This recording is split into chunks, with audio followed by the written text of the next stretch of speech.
Hello students, today we are going to continue with the fourth part of MS Word. So first of all we will open MS Word. So जो MS Word है उसको open करने के हमने 3 तरीके किए थे and I hope that all of you are familiar with these all 3 methods. So first of all मैं जाती हूँ सर्च बार में, यहाँ पर मैंने एंटर किया वर्ड 2016 यहाँ रिफ्लेक्ट हो रहा है. I will click on it and word की फाइल ओपन हो जाएगी and I will open a blank document here. Okay, now इस वीडियो से पहले वाले वीडियोस में हमने पैराग्राफ का जो रिबन है, ये इसको हम रिबन कहते हैं. देखो सबसे जो ऊपर चीज दिखाई दे रही है जहां पर आ रहा है डॉक्यूमेंट 1 वर्ड, वो होता है हमारा title bar and it is always located at the top of the screen and here the name of the file on which we are working या जो करंटली अभी ओपन हो रखी है या जिसको हम यूज कर रहे हैं उसका नाम रिफ्लेक्ट होता है टाइटल बार में. अगर हम बिल्कुल राइट हैंड साइड चले जाएं, देखो जहां पर कर्सर है, कर्सर को राइट हैंड साइड ले जाने से ये जो आता है ये होता है स्क्रॉल बार, जिससे हम पेज अप डाउन कर सकते हैं. जो एक अपर एरो है इसको हम बोलते हैं स्क्रॉल अप, बिल्कुल नीचे आती है स्क्रॉल डाउन का, ठीक है, डाउनवर्ड एरो है. और इस जो एरो है यहाँ से भी हम अप डाउन कर सकते हैं अपने पेज को. और जो ये आपको बीच में बार दिख रहा है इसको भी हम ऊपर नीचे, इसको सिलेक्ट करके ऊपर नीचे करके भी हम अपने पेज को अप डाउन कर सकते हैं. क्योंकि यहाँ पर हमने अभी तक कुछ भी नहीं लिखा हुआ, तो कोई हम ऐसा डॉक्यूमेंट लेते हैं जिसमें हमारे दो से ज़्यादा पेजेस हों. सो मैं फाइल में गई, ओपन में मुझे कोई पुराना डॉक्यूमेंट चाहिए जिसके ऊपर मैंने कभी कोई काम किया हो या मैंने उसको कभी ओपन किया हो. सो मुझे ये डॉक्यूमेंट दिख रहा है, international banking and forex management से रिलेटेड ये है. देखो अगर मैं इस डॉक्यूमेंट की बात करूं तो जब मैं नीचे, देखो लेफ्ट हैंड साइड में नीचे वाले पोर्शन को अगर मैं देखती हूँ जहां पर पेज दिया हुआ है, वर्ड्स दिए हुए हैं, लैंग्वेज दी हुई है, इसको हम बोलते हैं status bar. And status bar हमेशा बॉटम में होगा जो डॉक्यूमेंट की विंडो है उसके. यहाँ पर पेजेस शो होंगे कि इस डॉक्यूमेंट के कितने पेजेस हैं. देखो यहाँ पर आ रहा है 1 of 6, मतलब टोटल 6 पेजेस हैं. और 6 में से मेरा ये जो ओपन अभी पेज है जो स्क्रीन पर रिफ्लेक्ट हो रहा है ये है फर्स्ट पेज. अगर मैं स्क्रॉल बार से नीचे जाती हूँ, देखो यहाँ पर मैंने क्लिक किया तो मेरा पेज नीचे को होने लग गया. यहां से भी मैं नीचे जा सकती हूँ. अब देखो अगर मैं इस वाले पेज पर आ गई तो ऑटोमेटिकली यहाँ पर क्या आ गया, पेज 2 of 6, मतलब दूसरा पेज है टोटल 6 पेजेस में से. पेज के साथ हमें वर्ड काउंट दिखाता है कि कितने वर्ड्स का ये डॉक्यूमेंट है. ये है 1643 वर्ड्स का डॉक्यूमेंट है. ये वर्ड्स इंपॉर्टेंट क्यों हैं, देखो कई बार हम कोई रिसर्च पेपर लिख रहे हैं, हम कोई आर्टिकल लिख रहे हैं, तो वहां पर वर्ड्स की लिमिट होती है कि मैक्सिमम इतने वर्ड्स का ये आर्टिकल या ये पेपर होना चाहिए, इससे ज़्यादा का नहीं होना चाहिए, या मिनिमम इतने वर्ड्स का होना चाहिए. मिनिमम मैक्सिमम लिमिट होती है. तो यहाँ से हम इजीली देख सकते हैं हमारा जो पैराग्राफ है, हमारा जो डॉक्यूमेंट है, हमारा जो ये फाइल है वो कितने वर्ड्स की है. इसके साथ देखो आता है लैंग्वेज का ऑप्शन कि लैंग्वेज कौन सी लैंग्वेज में. ये देखो इंग्लिश लैंग्वेज का ये डॉक्यूमेंट है, तो अगर कोई और लैंग्वेज होगी तो वो यहाँ पर रिफ्लेक्ट कर जाएगी. अब हम जाते हैं राइट हैंड साइड में इसको हम बोलते हैं डॉक्यूमेंट व्यू. डॉक्यूमेंट व्यू का मतलब है कि ये जो डॉक्यूमेंट है ये किस तरीके से दिख रहा है. पहला देखो फर्स्ट आता है रीड मोड. अगर मैं इसको कर देती हूँ तो यहाँ पर देखो 2 पेजेस मुझे दिखाई देने लग गए. जो मुझे अगर मुझे डॉक्यूमेंट को पढ़ना है तो मैं रीड मोड को कंटिन्यू करूंगी या रीड मोड पर क्लिक करूंगी. देखो ये जो एरो दी हुई है इनके ऊपर क्लिक करने से आगे पीछे मेरा जो डॉक्यूमेंट है वो हो जाएगा. सो यहाँ पर देखो पहला पेज आ रहा है, दूसरा पेज, 2 पेजेस इकट्ठे शो हो रहे हैं. क्लियर है. उसके साथ आता है हमारा प्रिंट लेआउट. जब मैं प्रिंट लेआउट पर क्लिक करती हूँ तो अगर मुझे ये डॉक्यूमेंट प्रिंट आउट लेना है इसका, मुझे इसको हार्ड कॉपी में निकालना है तो ये मेरा एक पेपर पर किस फॉर्म में आएगा, वो यहाँ पर आता है प्रिंट लेआउट में। थर्ड आता है वेब लेआउट। अगर मुझे कोई इसको ऑनलाइन, अगर इसको मुझे कहीं पर डालना है इस डॉक्यूमेंट को, या इसको मैं ये कहूँगी कि अगर मुझे वेब पेज पर दिखाना है तो ये किस तरीके से डॉक्यूमेंट शो होगा, तो ये आता है वेब लेआउट में।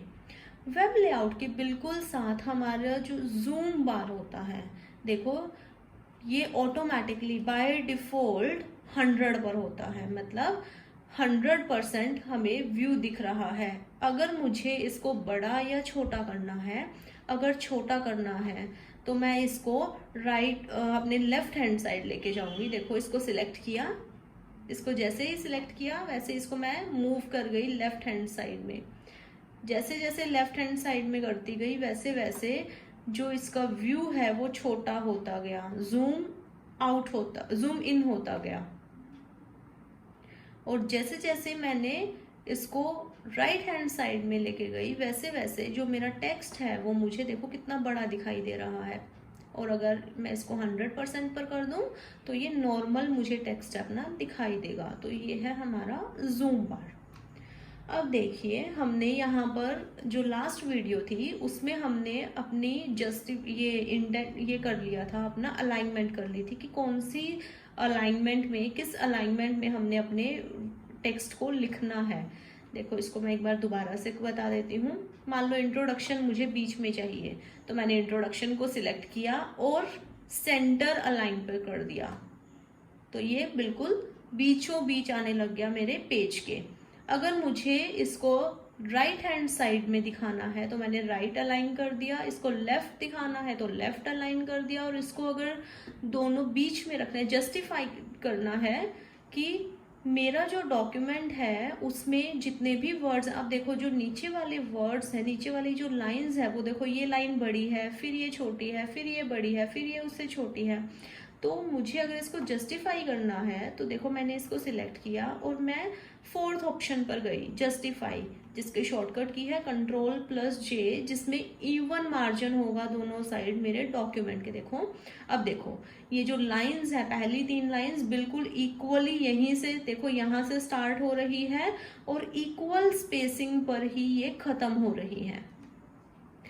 ये हमने लास्ट वीडियो में कर लिया था। देन हमने किया था लाइन स्पेसिंग और पैराग्राफ स्पेसिंग।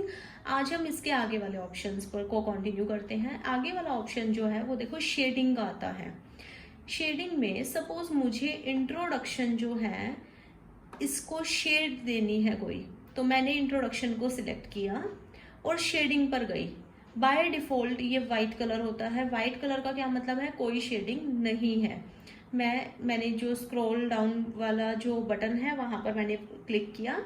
अब देखो मुझे इसको ये रेड कलर देना है तो मैं यहाँ पर गई और मैंने क्लिक कर दिया, तो इंट्रोडक्शन जो है उसकी शेडिंग हो गई है। इसी तरीके से इंटरनेशनल बैंकिंग नाम है, इसको भी मुझे शेड करना है।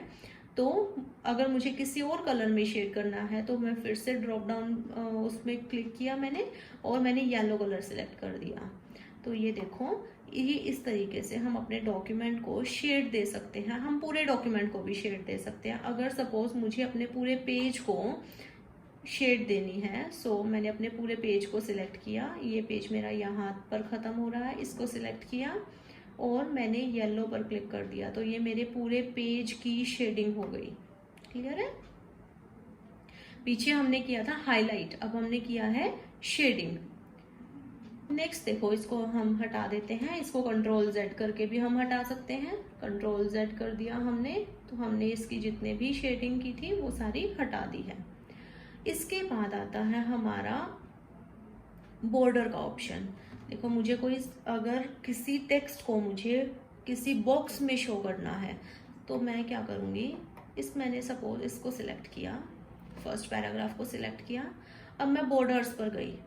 बॉर्डर्स पर बहुत सारे ऑप्शन आते हैं। फर्स्ट देखो बॉर्डर का क्या ऑप्शन है, बॉटम बॉर्डर। बॉटम का मतलब नीचे, बॉर्डर जो है, जो लाइन है या जो बॉर्डर है वो आएगा हमारा बॉटम ऑफ द टेक्स्ट। तो ये देखो अगर मैंने बॉटम बॉर्डर पर क्लिक किया तो इस सिलेक्टेड टेक्स्ट के नीचे लाइन आ गई। ठीक है, मैंने फिर से इसी टेक्स्ट को सिलेक्ट किया, मैं फिर से बॉर्डर पर गई, यहाँ पर टॉप बॉर्डर आ गया। टॉप बॉर्डर अगर मैंने कर दिया तो देखो यहाँ पर ऊपर भी लाइन आ गई। फिर से मैंने इसको सिलेक्ट किया, इसको सिलेक्ट करके जो थर्ड ऑप्शन है वो क्या है, लेफ्ट बॉर्डर। मैंने लेफ्ट बॉर्डर पर जैसे क्लिक किया तो लेफ्ट हैंड साइड एक बॉर्डर आ गया। देन अगेन अगर मैंने इसको सिलेक्ट किया और जो फोर्थ ऑप्शन है वो है राइट बॉर्डर का, तो ये देखो ये चारों तरफ से कवर हो गया है, top, bottom, left and right.